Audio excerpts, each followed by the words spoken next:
Hello, my name is Willie Egan and I'm a faculty lecturer at PCI College. I'm going to start with an apology actually, because as well as scripting this piece, in an ideal world I would have learned it off. But unfortunately that didn't happen, so you will see me looking down at pages and looking back up again, I hope. And you're very welcome to this piece and I hope you enjoy it. When the only news in the world today seems firmly centred on COVID-19, and all suitably distant furrowed brows with masked faces we meet on the street are reflecting it, we felt that as Ireland's leading counselling training college, we should address the topic in terms of the individual cost to all of us, directly or indirectly affected, and what we as individuals can do to help ourselves. So this talk is not about COVID-19, it's about us, all of us.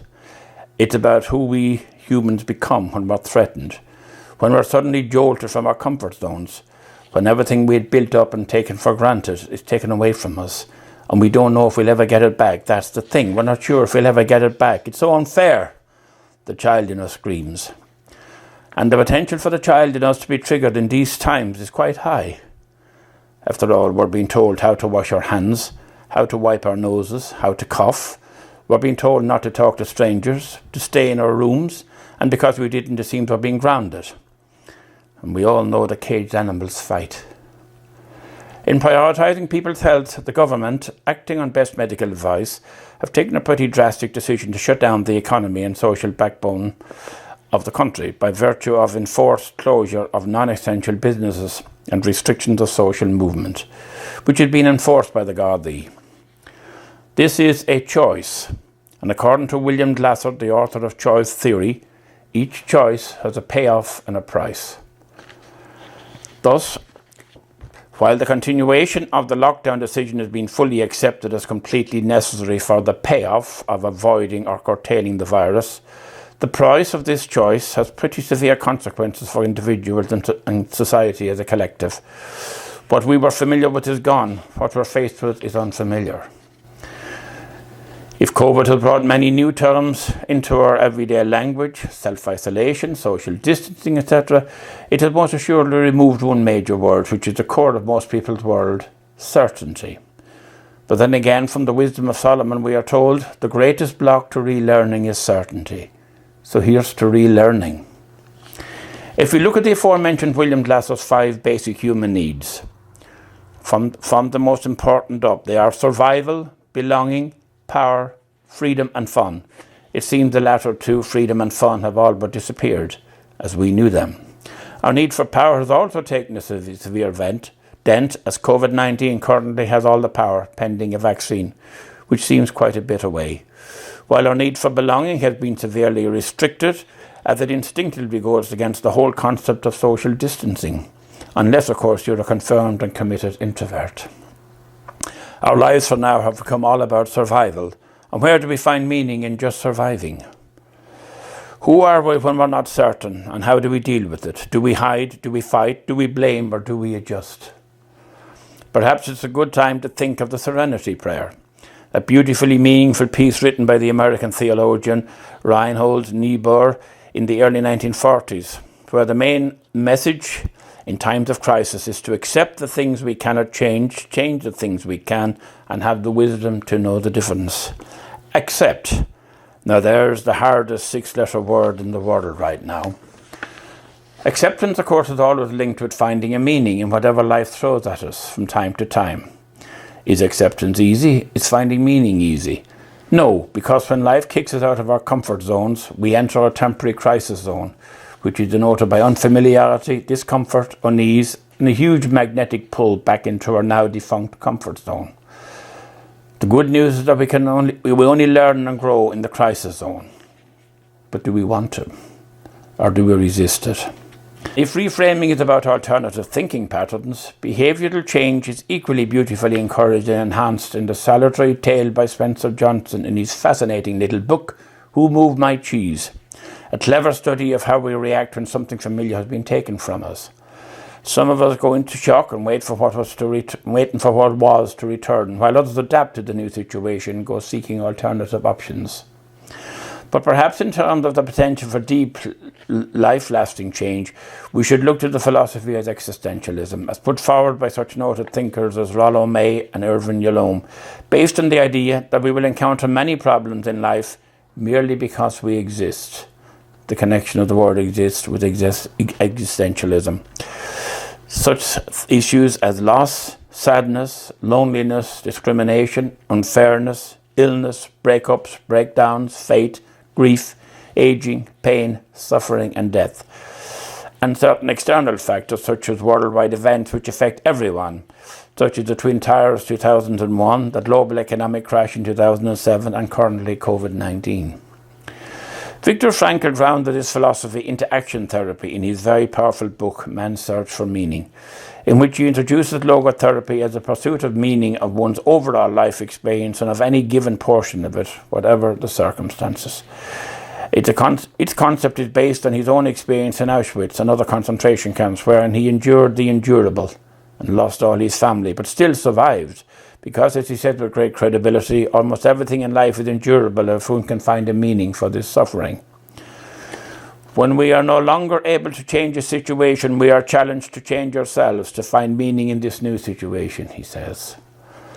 For example, our pre-COVID needs for power or achievement, which may have been only satisfied by waking up each morning pondering on how many sales we had made yesterday, how many people had benefited from our brilliance yesterday, how much money we made yesterday, and the accompanying ambition to achieve at least the same today. We now have the choice to change that need for achievement. It now must go to acknowledgement that waking up any and every morning without any of the symptoms of the dreaded COVID-19 is the only achievement that matters much for now. The only ambition. That's quite a change, and it takes quite a bit of getting used to, but it can be done. Are we the victims of this, or will we survive it? A latter-day Irish classic example of this philosophy at hand might be Cork woman Joanna Reardon, who was born with the condition Tetra Amelia syndrome. That is, Joanne was born without limbs, but who seems completely nonplussed by it, richly espousing all that's good about Frankl's concept regarding attitude as she goes from strength to strength in her now young adult life. People used to say, she says, she's the one with no arms or legs. They're nicer now. Surely echoing Frankl's marvellous concept. Man does not simply exist, but always decide what his existence will be, what he will become in the next moment. Every human being has the freedom to choose at any moment. Similarly, I was reminded some 10 years ago that life is often more about discovering meaning and making choices in life than the reality of life, when I held 2 privileged therapy posts simultaneously.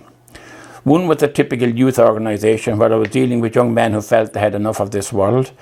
The other with an organisation called Muscular Dystrophy Ireland, wherein I was also assigned to young men who had the worst form of the disease, which in most cases is a fatal prognosis. Cognitively, they're sharp as razors. They know how to do research, and in most cases they know they will probably die before they reach 21. The point which struck me most forcibly was that the latter group, the young men with muscular dystrophy Duchenne, whose quality of life being full-time in a wheelchair with really poor muscle control in any area seemed poor to say the least. But they were mad to live, and I'm using that expression very deliberately. They were mad to live, while the majority of the other group of young men were healthy with seemingly everything to live for, and they seemed mad to die. Research shows that the main difference was in the group's respective meaning of their lives, the respective gift of hope, of anticipation of things being better at some stage in the future. What greater example of Frankl's theory do we need? But for all the inherent potential in all of these ideas, I feel that we who want to help people stricken during this virus have to be careful in selling such a picture or concept to people who are broken right now. Those who have lost all they knew and also have lost loved ones in the midst of this crisis. Those for whom this bereavement is perhaps one step too far. After all, grief is a process and not something that we can fix by choosing an attitude of unquestioned acceptance followed by positive thinking or behaviours. What about Kubler-Ross's stages, including anger? Could Frankl's concept make such a person feel guilty if they cannot see meaning in this cruel situation? if they cannot choose to see meaning in it, or if they are angry, or if they're too angry to see or want to see it. To my mind, it is a wonderful individual who, when finding themselves in such a situation, can even contemplate finding meaning in such a disaster. There is much evidence that when meaning is found, it can be of enormous help. But I think we should wait for the grief-stricken to arrive at such a place themselves, and not have it put forward prematurely as some kind of conversion therapy, which can be highly offensive, patronising and dangerous. Philosophies and grief make poor bedfellows. One stems from the rational brain, the other from the emotional one. Some would argue that COVID is a great leveller that respects neither wealth or poverty, social class, status, power or position. But there's undeniable evidence that COVID-19 is most likely affecting the already wounded, the disadvantaged, the poor, those living in crowded accommodation, whose social distancing is not possible, nursing home residents, those awaiting asylum in residential settings, those over 70s, don't seem to have a nice back garden to tend, those who can't afford all these new incredible games to educate or amuse our children, those leaving cert students who don't have any Wi-Fi in their homes and therefore are denied critical online learning, or have nice walks near their homes. The list is endless in support of that. Even in COVID-19, the disadvantaged are hit harder. The theme continues. But we all must believe, as Frankl did, that all suffering has a meaning, perhaps at this point in time, not one that we can instantly recognise, but we can in time if we're open to it. So on a positive note, most of us hopefully, in true Viktor Frankl fashion, will find meaning in this worldwide crisis, that is here to wake us up, to educate us, to teach us patience, humility, morality, minimalism, modesty, priorities and perhaps manners.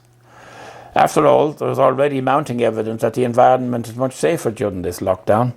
There is less crime, less fatal road accidents and less suicide.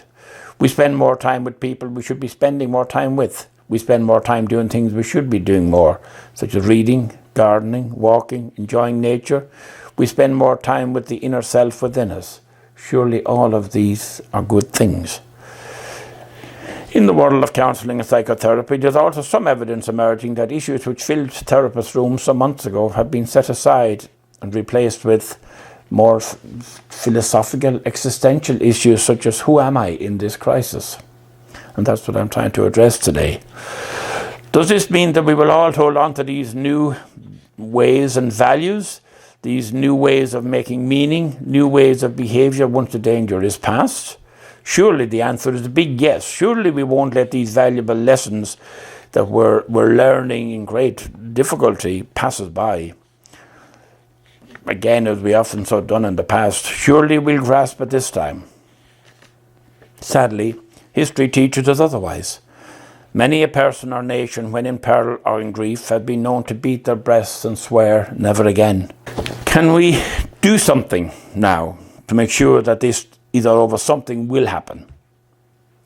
I repeat Frankl's powerful message. Man does not simply exist, but always decides what his existence will be, what he will become in the next moment. Every human being has the freedom to choose at any moment. So my question to you as I draw to the end of this talk is, who will you be when this is all over? Thank you. Just a little footnote. All books mentioned by me are easily available on good online I was going to say bookshops, but you know what I mean. Thank you for listening. Hopefully you will have found something in this that puts you thinking. If that is the case, I will have served my purpose. Thank you so much. Willie Egan, PCI Faculty Lecturer.